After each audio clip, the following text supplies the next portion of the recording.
live demo. Tried to make that super, super dramatic. So, Max, if you want to start off the demo, I will stop talking. All right. Looks like we can see the screen. So yeah, real quick, we're going to be showing Forge. I think most of you probably know what Forge is, know all about it, but for anyone who doesn't, Forge is a map editor that we shipped originally in Halo 3. Been iterating on it ever since, making it cooler and better. It's also part of the toolbox that the Rooster Teeth guys use doing the RVB episodes. So we thought that it was time to overhaul it a little bit, make a few improvements, and I hope that you guys like some of the work that we've done. So I'm going to hand it over to Mike, and Adam I think will be driving. But before I do, thanks to Frank, one caveat. What you guys are seeing in here is a pre-release build. It's not final. The interface, the environment, you name it, it's all still in development. Not final. Still in development. Yeah, work in progress. The UI in particular is actually just sort of placeholder, passed on from Reach. The final UI will be reflective of the rest of the Halo 4 UI. So that's absolutely the most temporary element in here. All right. So Mike, you want to take it away? Yeah, sure thing. Hopefully I am loud enough, or louder than Jimi Hendrix's resurrected ghost that's going on in the next hall. So we're here to talk about Forge, and as everyone said, this is this has never been seen before. And with the placement of the monitor and the lights going in our eyes, Adam and I can barely see ourselves. So please bear with us as we just using the Force here. All muscle memory. All muscle memory. Well, I don't have any muscles, so that's a problem for me. But as you can see, what we have here is. As you can see, we have the Ravine. Now, this is one of 3 Forge environments that are going to be shipping in Halo 4 on November 6th. And as you can see, Adam's flying around here. This is probably the most beautiful Forge environment that you've ever seen before. So we've taken a lot of care to create a really kind of beautiful space for you to play in. And we're really excited to see when we set you guys loose on it, what exactly you'll be creating. So we want to talk about a few of the improvements that we've made to Forge. So, and you know what? There's just happened to be a nice little garbage pile here that had nothing to do with my presentation, but we can talk about it anyway. Okay, so in the past, if you had, for example, like a spawn point or something on top of another object, it was a little bit of a pain to grab. But as you can see, as Adam is kind of rolling over the different things in this pile of garbage, you see the name, palette, create small, respawn point. There's no guesswork in terms of what you're grabbing, so there's no trial and error. You'll be able to grab exactly what you want, because when you do and you put the crosshairs over it, the name will highlight and you will know exactly what you're picking up. So that's one of the improvements we've put in Forge for Halo 4.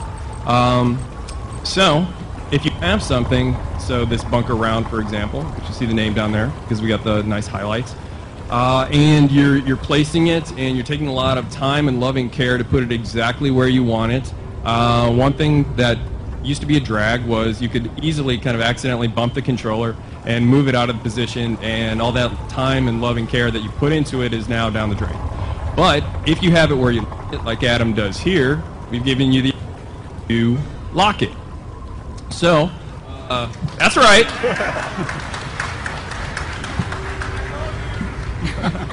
I love you more. So now we have this nice piece exactly where we want it. It's locked. It is going to stay there until the end of time, or when if Adam decides to unlock it and move it wherever he likes. So you see we have this half a bunker. I mean, who out there wants half a bunker?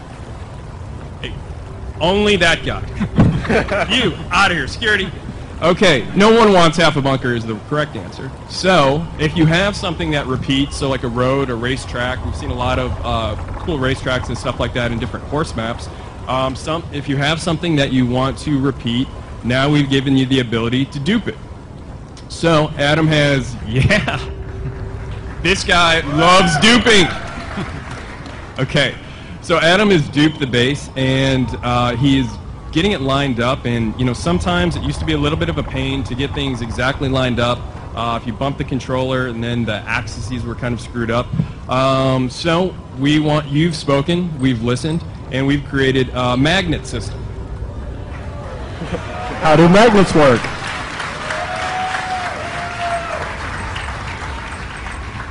Magnets in 2012. Everyone can vote for that.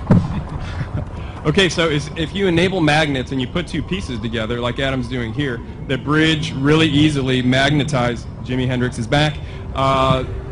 The pieces magnetize together, fit together seamlessly. So if you're going to build something like a bridge here, you can build it. This used to take, I think we timed it, and I think it was 9 years to build a bridge. Now it's taking under 9 seconds. So that's a huge improvement. So if you're building something, a racetrack, a bridge, a wall, something that repeats, you just can keep duping and magnetizing and build what you wanted to build in a fraction of the time. So less focus on actually the mechanics of building, more on the actual creativity. So we built a couple things. We're liking it. And now let's talk about how it looks. So if you take a look at the both half of base round, bunker round that we've slapped together here, take a look at the lighting. This thing looks like it is high noon. This also is a kick-ass Halo map. Ooh, Halo joke. Nice. It looks bright. I mean, it's practically glowing. So if you're in a low lighting kind of situation and you would have something that looks like it's on the center of the sun, it kind of sticks out like a sore thumb. But if we go into player mode now, boom, dynamic lighting. Okay, so, yeah, give it up for dynamic lighting.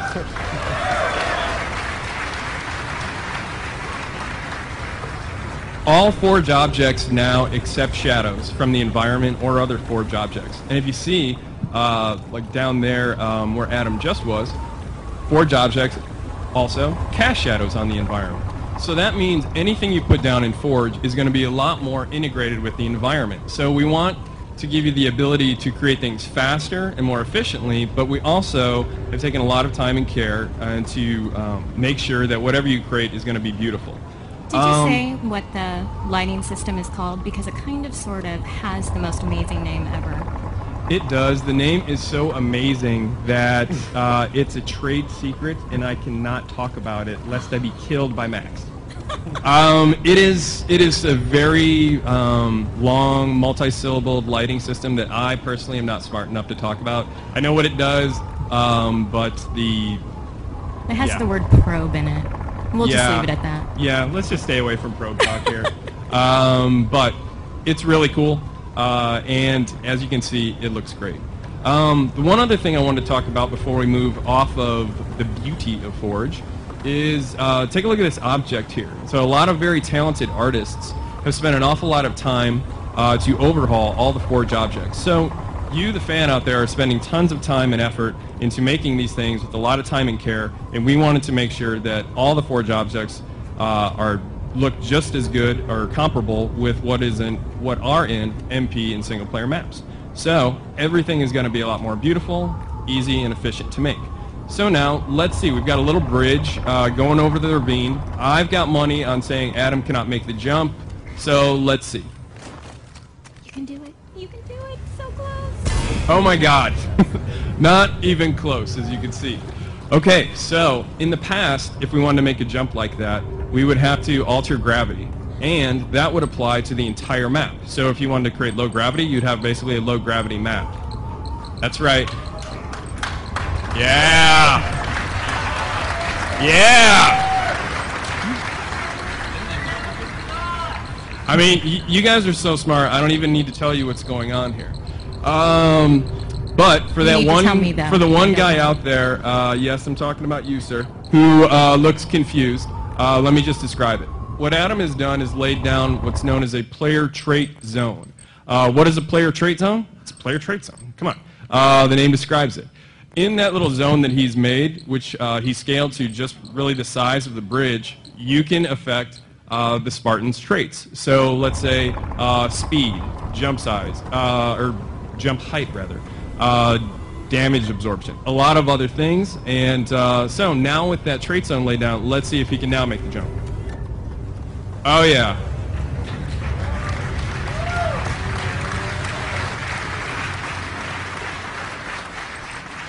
Max, you were supposed to tell me that I should have bet on that jump. Well, you were betting against me. Oh, that's right, that's right. Well, you pay me, so. Anyway, it all comes from him. Anyway, so we easily made that jump with the player trait zones, and we're really fired up because we think, in addition to a lot of the other improvements, we're really fired up to see what you, the fans, are going to create with these new player trait zones. Okay, so we're going across the other side now, and oh, okay. We made it easily, but unfortunately we did not stick the landing in Mary Lou Retton or Carrie Struggs fashion, depending on how old you are. Me, I'm old school, so he didn't pull a Mary Lou Retton, and we got to do something to change that. Okay, so we can easily lay down another player trait zone, and in that zone we can do something like either overshield when he gets in there, or damage resistance, and alter how much damage he can take. Invulnerable. I have a feeling that he is going to make the jump now. I know, it's like ESP. So, let's see. Max, double my salary if he makes it. Okay, good, done. Nice, okay. See. Okay, and you heard it, double my salary, so that's going to happen. Now I got to pay you $10 an hour? That's right, that's right. Welcome to the big times now. Okay, so those are just a couple things that we've put into Forge for Halo 4, but we're really fired up to see what exactly you guys are going to be creating when we put these powers in your hands. Yeah, thank you, Mike. And we actually have something else related to this that we're going to be showing you all in just a little while after Kynan talks for a bit. So my next sentence may or may not be a hint at what that something later is, but in my opinion, it sure does look like you can make some awesome horse challenges on that map. Ooh, I wonder what's coming next. But Forge is only one of the modes coming in Halo 4, so we're going to talk a little bit about some of the multiplayer experiences that you will be having come November 6th.